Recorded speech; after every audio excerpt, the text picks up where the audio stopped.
Yeah, it is flu season, but how much do you really know about the virus? Dr. Ronald Downs is here to reveal what's true and what's false in this week's Health and Beauty Breakdowns. And this week, we're talking all about the seasonal flu. Good morning, Doctor. Good morning. All right, let's go ahead. I believe you have some questions for me, some myths. I do, yes, and these are commonly myths, common things that we hear every season about the flu. So right. we'll see how well you do with these. Oh, I'm not good, but the one we hear very often is, I seem to get the stomach flu each year, and I heard that the influenza vaccine will help prevent stomach flu.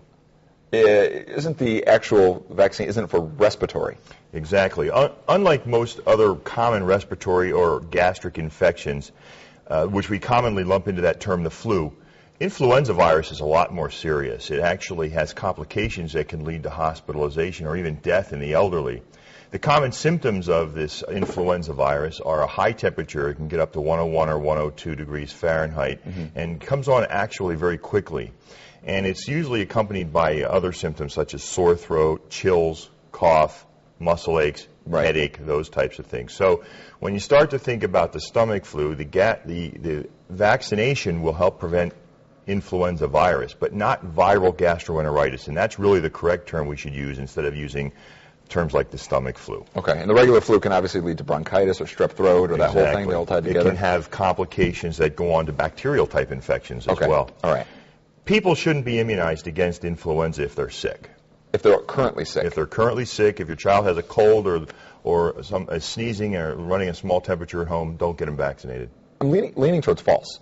That's right, it's false. Actually, minor illnesses with or without a fever should not prevent you from getting vaccinated. Okay. As a matter of fact, in children, even with upper respiratory infections or even respiratory allergies, go ahead and get them vaccinated. Sure.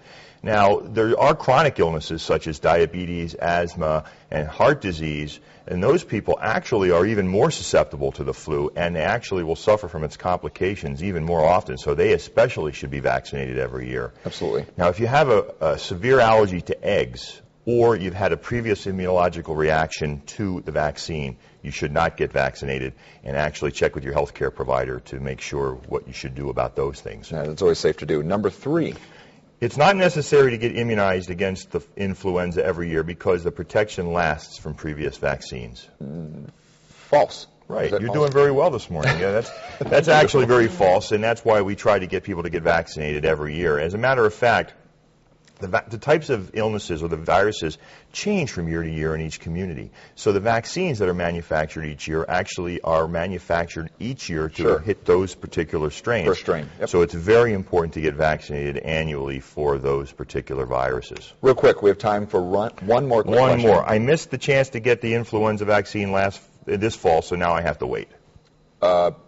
No, you probably can still get it, right? That's right. The flu vaccine lasts the flu season, which we colds and flu, October to March. So you can get vaccinated anywhere in that particular period of time.